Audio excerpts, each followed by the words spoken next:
Welcome back to the Shop Mini RC, everybody. I'm Ken, and today we're looking at something cool. This is from Furitek for the Mojave Grom. Lots of foam, lots of protection. Ooh, buddy. What is all this?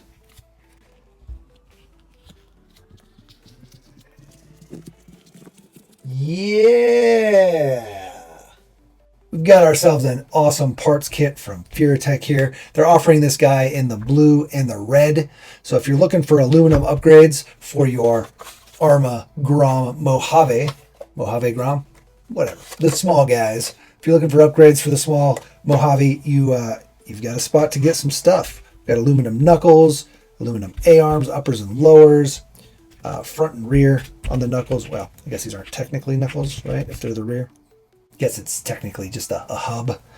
We got front and rear diff covers, some arms, some stuff in here, some new hexes. Are these wheel nuts? What are these? Oh, yeah. Cups, some drive shaft CVD cups and CVDs. Seems good, guys. All this can be had for $99. So if you're looking for aluminum upgrades, looks like we got a cool option here. And again, they're available in blue and in red. We need to get them installed on this guy, so let's do that.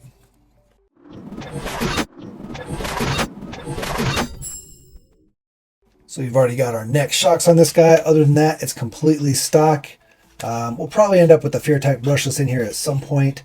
But yeah, we just need to I guess get the whole thing apart and get this stuff on there. I don't know how much I'm going to show. This would be a pretty extensive build, and the video will be very long if I show every part of the installation. But yeah, let's go ahead and get this started here. We're going to basically take the whole front end apart, put the new front end on, and then we'll do the rear.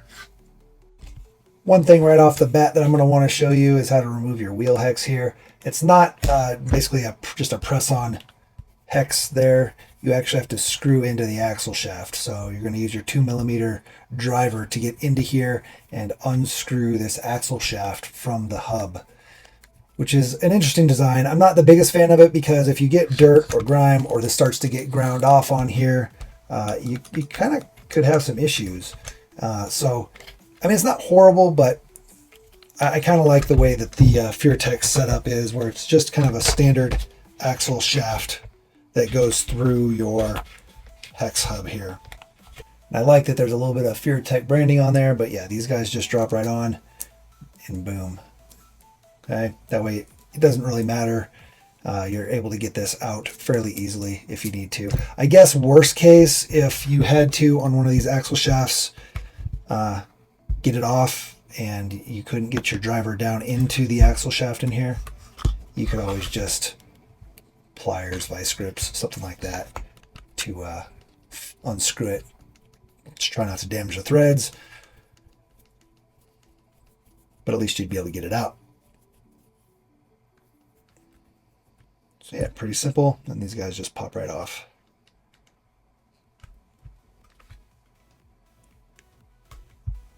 Okay.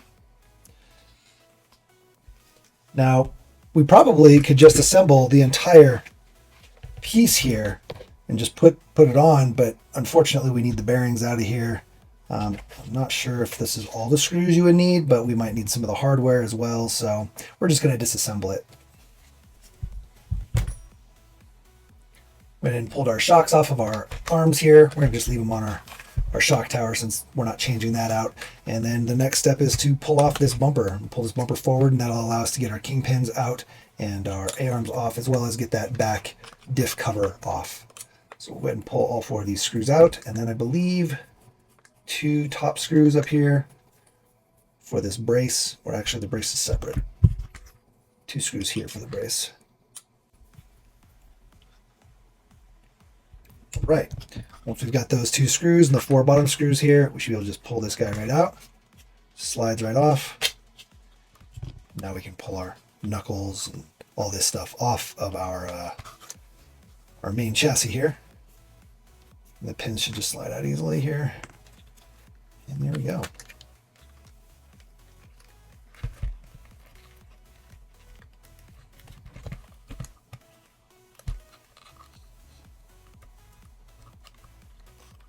Would have been nice if the kit included bearings, then we could literally have just pulled this assembly off, built this assembly with the aluminums, and thrown it back on. But like I said, unfortunately, we need to disassemble this all because we need to get the bearings. If you're having any kind of issue getting the C-hub or axle out, you can always just take some pliers, kind of get them down in between here, and that'll help you get leverage, and you can kind of pull it out that way. You know, kind of give yourself leverage off of your knuckle here, and that should let you pull it right out. These bearings are pretty tight on these CVDs. All right, the next thing I'm going to take off is the drag link here, or the steering link. Just pull the 2 screws out of here, and then that'll allow us to get this link out of there, like so.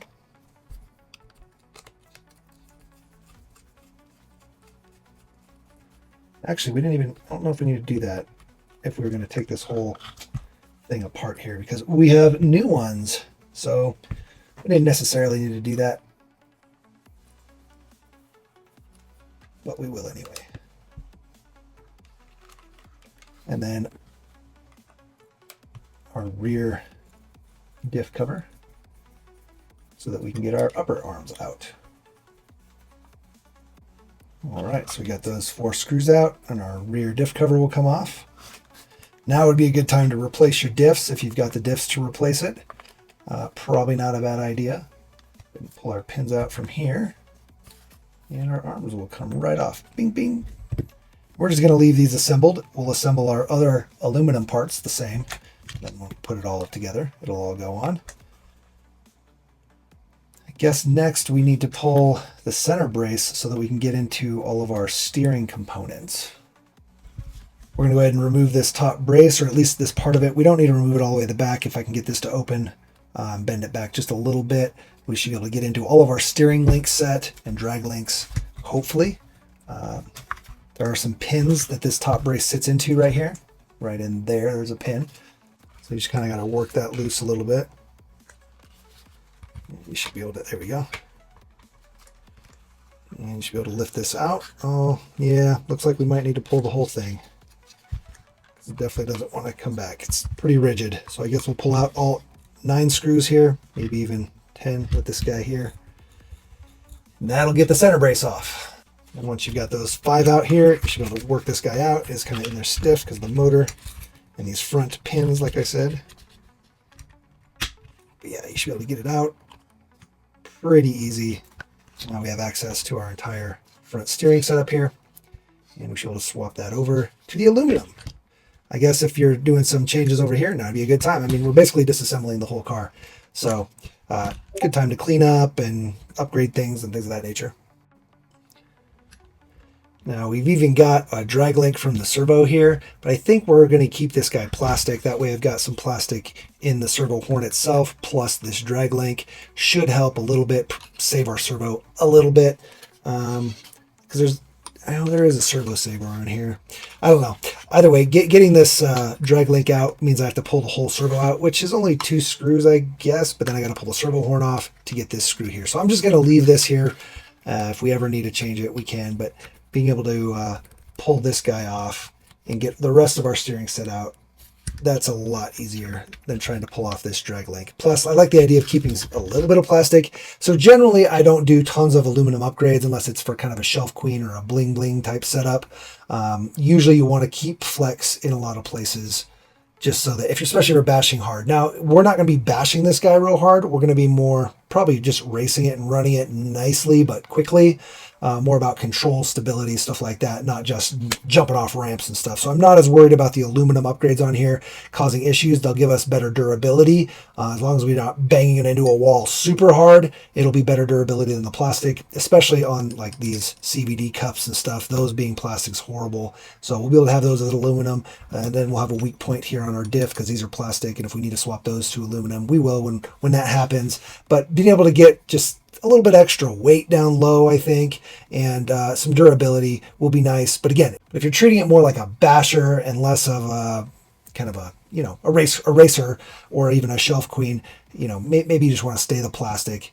it's a lot cheaper than bending the aluminum. But the aluminum will give you a lot more durability, but you might break things elsewhere. So just keep that stuff in mind. It's a matter of picking and choosing what you upgrade to aluminum. I usually like to get aluminum knuckles for sure, because this breaks very easily. Maybe not so much on the Arrma here, but on just on other cars, you know, upgrading your knuckles, front and rear even, are it's usually a pretty good upgrade. Sometimes some of your steering components going aluminum will help. But overall, the Arrmas are pretty good. But I do, you know, I like the red. I like the aluminum bling. It's nice to have a cool little upgrade look. But again, just don't go crazy. And if you're going to be bashing super hard, well, maybe going all aluminum is not for you. Maybe just like knuckles or something. Anyway, let's go ahead and get this guy apart. We should be able to just slide these off of these rods here and get the new ones in. Oh, you know what? This is screwed in. What am I doing here? So we got to go ahead and unscrew our main drag link underneath. And then we'll be able to get these guys out.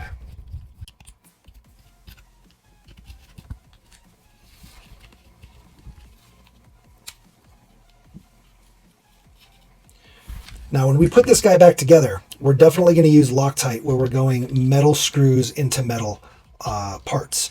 If you're going into plastic, though, you do not want to use Loctite at all, because the Loctite could degrade the plastic. So if you're to go through, even going through plastic with a screw, let's say we put Loctite on this screw, and then we put it through plastic into metal. If you get Loctite on whatever that, you know, screw is going through that's plastic, it could cause it to break down and degrade and then cause a breakage at that point. So something to definitely keep in mind. But where you are going metal into metal, you definitely want to do Loctite, otherwise you're going to have screws backing out.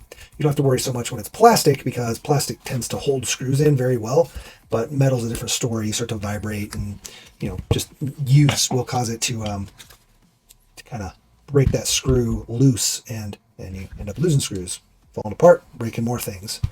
All right, so simple as that. Get these pieces all out and we're good. So pretty easy peasy. Drop on our new parts.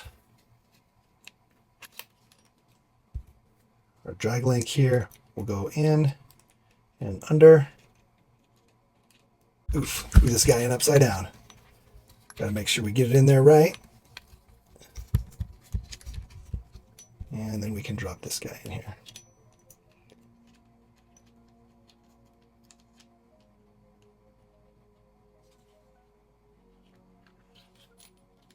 All right, pretty simple. Just got to get it lined up on there and then drop our screws in.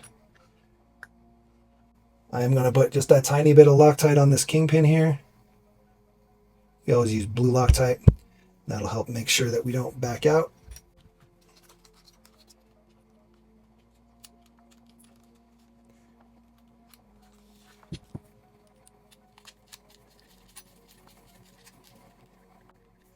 Nice and snug, don't over tighten, and then do the other side.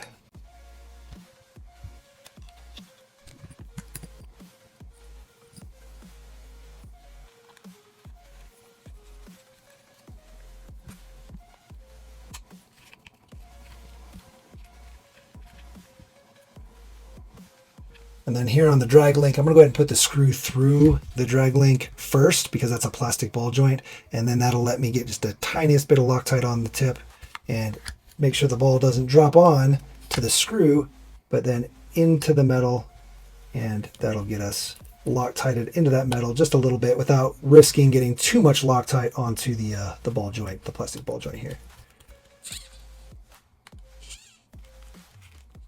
All right. Very good, very good. And now we just put it back together. We're going to put that center brace back in and then get our front suspension set up. All right, so we're all installed back in. Nice and free there. Seems good. We're going to go ahead and build our suspension now. Basically all these parts out of all these parts. So we'll put these guys together, get it looking just like this, then throw it back on the truck. All right, so now we'll go ahead and put together our front end assembly. It's pretty simple. We basically take our knuckle and start putting our arms on. One thing to note, you need to make sure you're using the countersunk screws. Again, we're going to Loctite it just a little bit. Throw this guy in there and snug it up. These screws, the ones that came with the Furitek kit for these countersunks, are 1.5s versus the 2mm. So just keep that in mind as well. And just snug it up. Don't over tighten. And then we'll do the bottom. We're making sure our Furitek logo is facing up.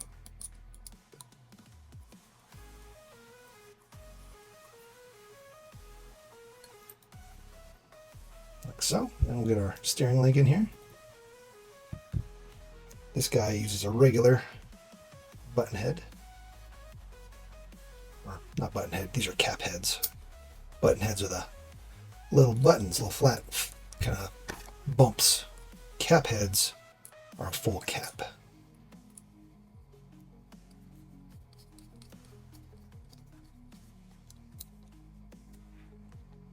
Okay, get our bearings in. Make sure you put them in nice and flat because it is aluminum and the tolerances are pretty good there. You don't want to have them go in an angle and they get stuck or don't want to sit flat.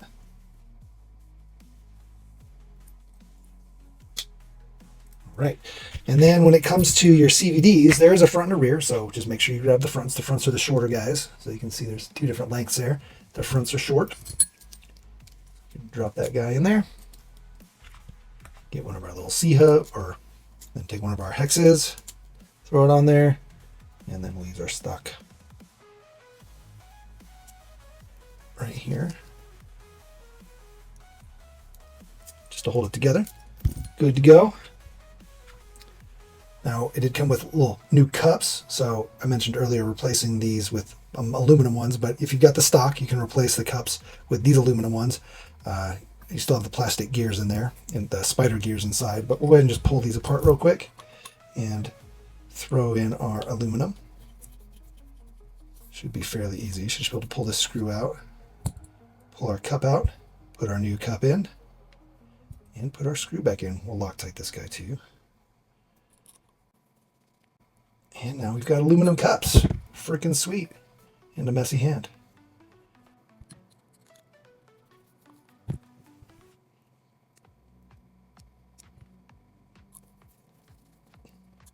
Ooh, yeah. Guess don't over tighten these guys, because then your diff will be locked.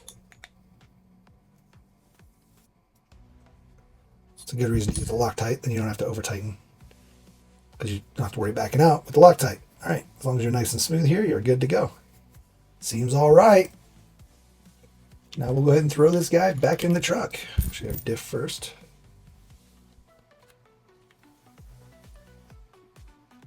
Make sure you're nice and greased. If you need to add more grease, you can. Got a little diff grease here. We'll add a little bit just because we got a bunch on our hands.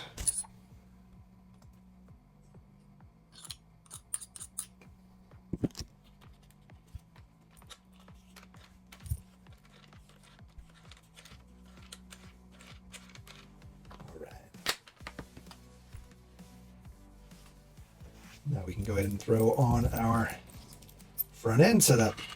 It's going to be super simple here. Just drop this guy in. Drop in the pin. The uppers, the big ones? No, the uppers are the small ones.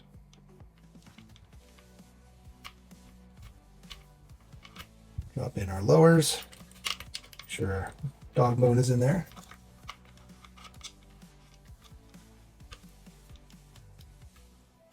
Simple as that. And then we'll put our screw in for our steering link and we'll be good to go. Let's do the other side. All together. Now we drop on our front diff cover. That went on nice and smooth. Nice. A little bit of feedback. I do feel like there's a little bit more play in here than in the plastic. It might be worthwhile to throw some O-rings in the ball joints, maybe.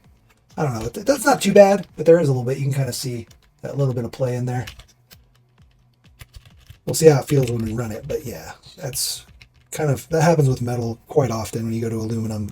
Plastic tends to have less play in it as far as in the joints and whatnot. Go ahead and throw our shocks on here. And then our bumper, and we'll do the rear. I'm not going to show the rear because it's basically the exact same as the front. Easier than the front, actually. Same steps, just minus all the steering stuff. So we'll get the rear done, and then we'll check it out. Remember, no Loctite on these front diff cover screws because they're going into all plastic housing, plastic bulkheads. On these two screws here and these two screws here, do not Loctite. That'd be a bad day. And then when you put your bumper on, I probably wouldn't Loctite the screws that go into this part either because you're going through the plastic bumper, and then you're just asking for that to break where you push the screw through the plastic. So one of the things I want to point out on the rear is that there's a shoulder screw that goes through here. So you're going to have to reuse that from the stock kit. It does not come with a shoulder screw. But everything else we pretty much used the stock hardware anyway, but it is nice that they give you some extra hardware here. Just if you are building from scratch, it's less stuff you have to source and find when you're trying to put something together. Not that you're really going to be putting one of these together from scratch, but you never know. Another thing I wanted to do, which I did not do on the front, is weigh some of this stuff out, just to give you an idea of the weight. Another difference, actually, before we get to there. The rears are dog bones on these guys. So instead of dog bones, now we're going to have CVDs. Whether that's a good thing or a bad thing, yet to determine. There's not usually a lot of issues with rear dog bones because there's no turning happening, right? And that's usually the problem with dog bones, is that you have a lot of turning and flex. So that's why you want a CVD on the front. But I think CVDs are generally slightly weaker than just a traditional dog bone, but maybe not. We'll see. Tell me down in the comments what your thoughts are on dog bones versus CVDs for the rear. But either way, the Furitek kit does come with some new CVDs, so we can run those. If you wanted to run the dog bones in the back, you could continue to run the dog bones in the back. There's nothing, well, you'd have to run your old hexes and stuff as well. So, but you could do it. So there's not really an issue there. Actually, let's check something. Can you use, yeah, you can't swap the hexes. They're different. Anyway, all right, so let me go ahead and weigh this stuff because I wanted to do a little weigh out just to show you the difference in weight between the plastics and the aluminum. Now, again, we're not going to be able to do the full weight of the whole kit because I forgot to weigh the front, but we can estimate, right? We can figure out the percentage difference. So that's the front. So we'll go here, here, here, here, here, and then these two arms. And what do we end up with? 23.82 grams, so almost 24. Let's go ahead and collect all of our aluminum. And let's see what this weighs. So 23.8 versus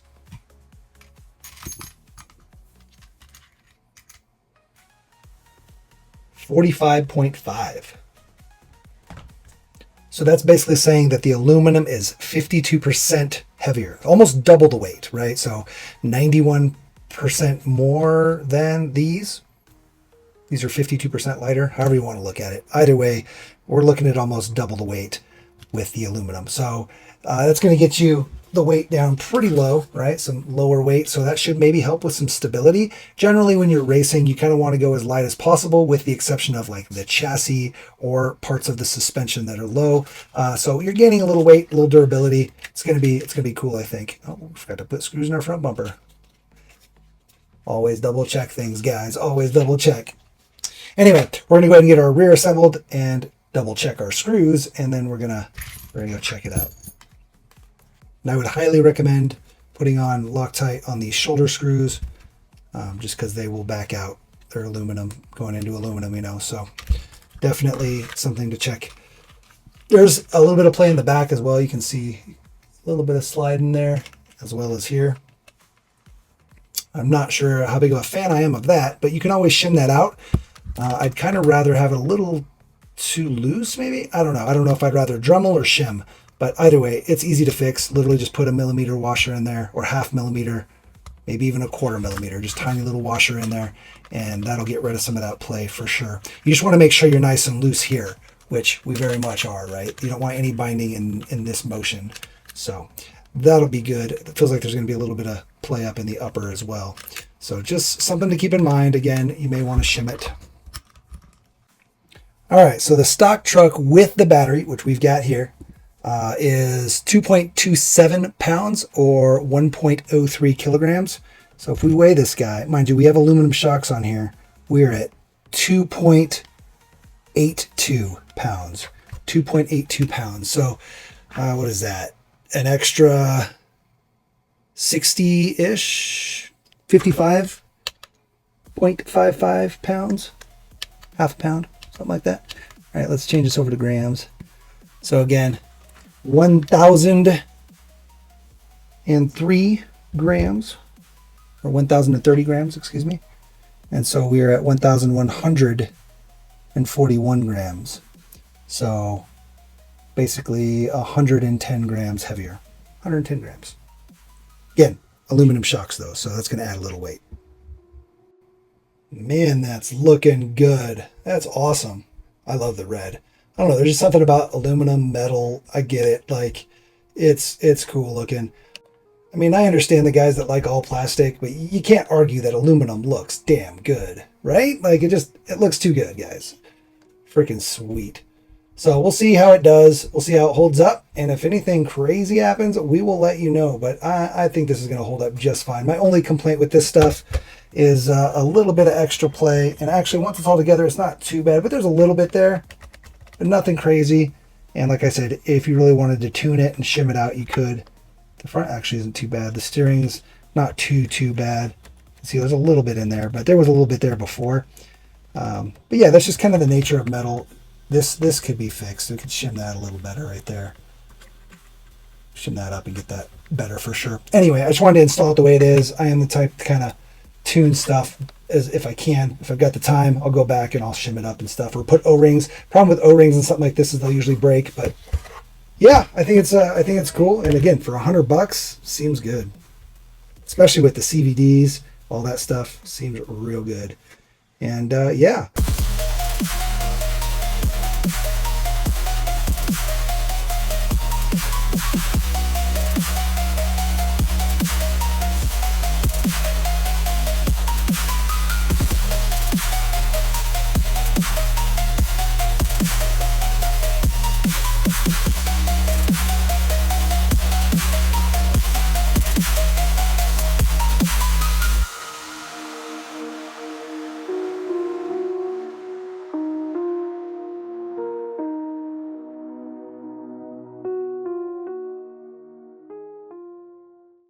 So I hope you guys appreciate this. I hope you enjoyed it. If you got any questions, put it in the comments. If you've got any comments, put it in the comments. Why don't you put down in the comments below, Furitek's gone metal. That way I know you watched the whole video. Anyway, guys, make sure you like, subscribe, share, hit that notification bell. I appreciate it. Get out there, build something awesome. Build a car, course, community, smash it, crash it, and bash it. But don't break your shiny new parts. All right, guys. Peace.